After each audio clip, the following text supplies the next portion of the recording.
شکر ہم خدا کی ذات کا، خدا کی ذات کا نیا پھر دن ہوا۔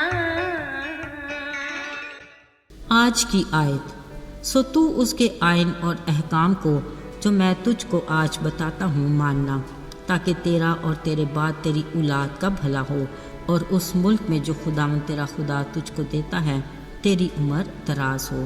استثنا 4 باب 40ویں آیت۔ عزیزو، ہم انسان کس قدر احسان فراموش ہیں۔ کسی مشکل میں پڑے ہوں تو دہائی دیتے ہیں، پر جب آزاد ہو جائیں تو اپنے موسم کو یاد کرنا تو دور کی بات، پیچھے مڑ کر اسے دیکھنا بھی گوارا نہیں کرتے۔ یہی حال بنی اسرائیل قوم کا بھی تھا۔ خدا اپنے زور بازو اور بلند ہاتھ سے انہیں مصر کی غلامی سے نکال کر لایا، اور ان کے باپ دادا سے کیے عہد کے مطابق اس سرزمین پر لے جانا چاہتا تھا جہاں دودھ اور شہد بہتا ہے۔ 40 سال بیابان میں سنبھالا اور اچھی سے اچھی نعمتوں سے ان کی پرورش کی۔ اب جب وہ اپنی منزل کے بالکل قریب تھے، اس ملک میں مناسب زندگی کے لیے خدا انہیں اپنے آئین اور احکام سے آگاہ کرنا چاہتا تھا، تاکہ ان کا بھلا ہو، اور اس ملک میں جو خدا ان کو دینے والا ہے ان کی عمریں دراز ہوں۔ اس مقصد کے لیے اس نے موسیٰ کو اپنے پہاڑ سینا پر بلایا۔ خدا موسیٰ سے اور بھی باتیں کرنا چاہتا تھا۔ اس دوران جب موسیٰ کو واپس آنے میں دیر ہوئی تو اس قوم نے گمراہی کا راستہ اختیار کیا۔ ہارون کی مدد سے اپنے لیے سونے کا دیوتا بنا کر یہ بھی مان لیا کہ یہی وہ خدا ہے جو انہیں ملک مصر سے نکال کر لایا۔ بات صرف یہاں تک نہیں تھی، انہوں نے اس کے آگے قربانیاں گزرانی، کھانے کھائے اور خوشی بھی منائی۔ افسوس، وہ خداوندوں کے خدا کو بھول گئے اور موسیٰ کا بھی انتظار نہ کیا۔ عزیزو، کلام مقدس میں لکھا ہے کہ جب خدا موسیٰ سے باتیں کر چکا تو اسے نیچے لشکرگاہ کے حالات سے آگاہ کرتے رخصت کیا۔ اس وقت موسیٰ کے ہاتھ میں پتھر کی وہ 2 لوحیں تھیں جن پر خدا نے آئین اور احکام لکھے تھے۔ وہ اس قوم کو منظم اور بھرپور زندگی گزارنے کے لیے دینا چاہتا تھا۔ جیسے ہی موسیٰ ان لوحوں کو ہاتھ میں پکڑے نیچے اترا، انہیں ایک سونے کے دیوتا کے سامنے خوشیاں مناتے دیکھا تو غصے میں ان لوحوں کو پٹک دیا۔ دیکھا جائے تو موسیٰ کا غصہ اپنی جگہ پر جائز تھا، اور خدا کا غضبناک ہونا بھی درست تھا۔ اب دوبارہ خدا نے موسیٰ کو پتھر کی اسی طرح کی لوحیں تراش کر اپنے پاس اوپر پہاڑ پر آنے کو کہا۔ اسی دوران موسیٰ ان لوگوں کے گناہ کو معاف کرنے کی درخواست بھی کرتا رہا، اور خدا نے بھی اس کی سزا کا حکم صادر فرما دیا۔ مگر یقیناً بنی اسرائیل قوم کے ساتھ ہمارا تجسس بھی بڑھ گیا ہوگا کہ آخر ان پتھر کی 2 لوحوں پر خدا کے کون سے احکام درج تھے۔ عزیزو، یہ خدا کے وہ 10 احکام تھے جن کے بارے میں خدا نے کہا، تو بھی جان لے اور اپنے دل میں یہ جما لے، اور اپنی اولاد کو بھی اٹھتے بیٹھتے راہ چلتے سکھانا، بلکہ دل کی تختی پر لکھ لے، پھر ان پر احتیاط کر کے عمل کرنا، تاکہ تیرا بھلا ہو اور زمین پر تیری اور تیری اولاد کی عمر دراز ہو۔ آئیے ان 10 احکام کے بارے میں جانتے ہیں۔ پہلا حکم، میرے حضور تو غیر معبودوں کو نہ ماننا۔ عزیزو، یاد رہے ہماری زندگی میں کائنات کے خدا کے سوا کوئی اور دوسرا خدا نہیں ہونا چاہیے۔ فقط وہی ہماری زندگی کا اہم حصہ اور ہماری خواہشات کا مرکز ہونا چاہیے۔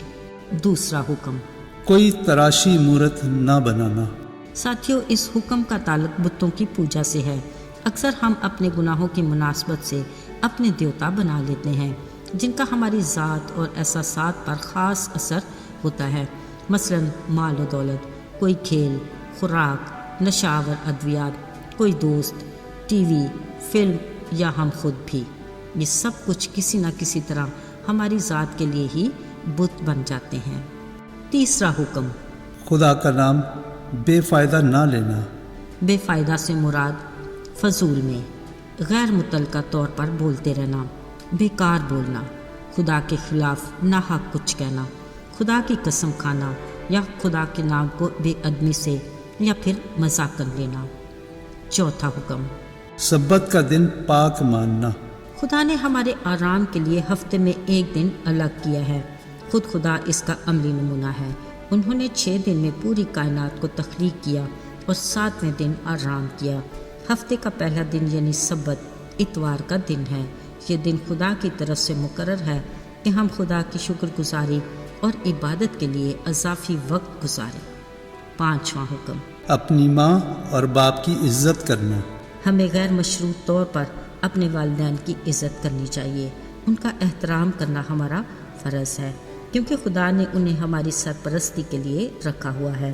اپنے والدین کی اہمیت کو پہچان کر ان کی قدر کریں، اور اس کے ساتھ خدا کی عظیم برکت کا وعدہ بھی ہے، یہ کہ تیری عمر دراز ہوگی۔ 6واں حکم، تو خون نہ کرنا۔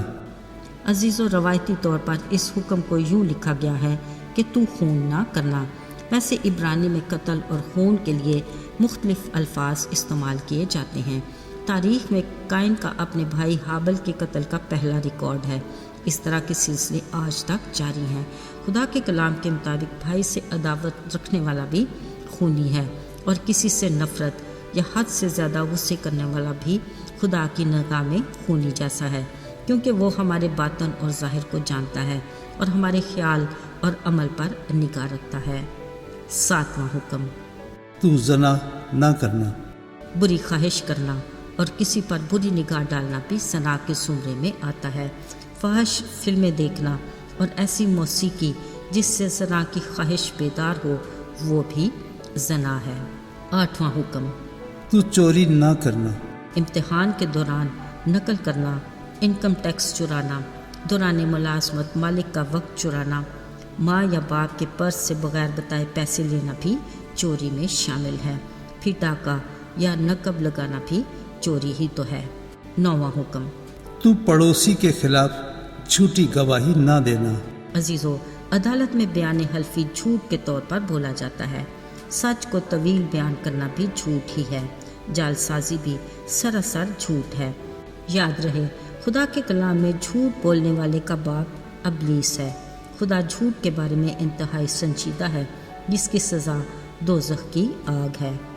10واں حکم، اپنے پڑوسی کے گھر کا لالچ نہ کرنا۔ لالچ اس چیز کی ایسی خواہش جو قانونی طور پر ہماری نہیں، لالچ کہلاتا ہے۔ لالچ ہمارے لیے دیگر گناہوں کا دروازہ بھی کھولتا ہے۔ دنیا کا مال و دولت جمع کرنا اور زندگی کی آسائش کی آرزو بھی لالچ ہی ہے۔ خدا کے کلام میں سخت الفاظ اس کے لیے استعمال کیے گئے ہیں، یعنی نفع کا لالچی اس کی جان لے کر ہی چھوڑتا ہے۔ لالچ بیناؤں کو اندھا کر دیتا اور صادقوں کی باتوں کو پلٹ دیتا ہے۔ میرے عزیزو، آج کل ہمارے لیے بھی خدا کے یہی احکام انتہائی ضروری ہیں، جن پر عمل پیرا ہو کر ہم اپنی زندگی کو منظم اور بھرپور طریقے سے گزار سکتے ہیں۔ ان پر احتیاط سے عمل کر کے اس کی برکات سے مستفید ہو سکتے ہیں۔ ان کو خدا کے حکم کے مطابق اپنے بچوں کے ذہن نشین کرنا ہمارا اولین فرض ہے۔ عزیزو، آئیے کچھ دیر کے لیے یہ فرض کرتے ہیں کہ ہم ایک گہرے گڑھے میں پڑے ہیں۔ اس سے نکلنے کا راستہ فقط ایک سیڑھی ہے جس پر 10 سٹیپ بنے ہیں، اور ہر سٹیپ پر ایک حکم لکھا ہے۔ اس سیڑھی پر قدم رکھنے کا ایک ہی اصول ہے کہ ہم صرف اس سٹیپ پر پاؤں رکھ سکتے ہیں جس حکم پر ہم عمل کر رہے ہیں، اور جس حکم پر ہم نے اب تک عمل نہیں کیا اس کو سکپ کر دیں۔ ذرا سوچئے، ایسے میں کیا ہم اس گڑھے سے آسانی سے نکل سکتے ہیں؟ خیر، کوشش کرتے ہیں۔ ایک دن ہم سب احکام پر عمل کر کے اس گڑھے سے نکلنے میں کامیاب ہو جائیں گے۔ خدا ایسا ہی کرنے کی توفیق دے، آمین۔ آئیے دعا کریں۔ اے ہمارے آسمانی باپ، ہم شکر گزار ہیں کہ تو اپنے وعدے کے مطابق ہمیشہ ہمارے ساتھ ہے۔ ہمیں حکمت عطا کر کہ ہم تیرے آئین سیکھ سکیں۔ ہمیں توفیق عطا کر کہ ہم ان پر احتیاط سے عمل کرنے کے لائق ہوں۔ یسوع کے جلالی اور مبارک نام میں مانگتے ہیں، آمین۔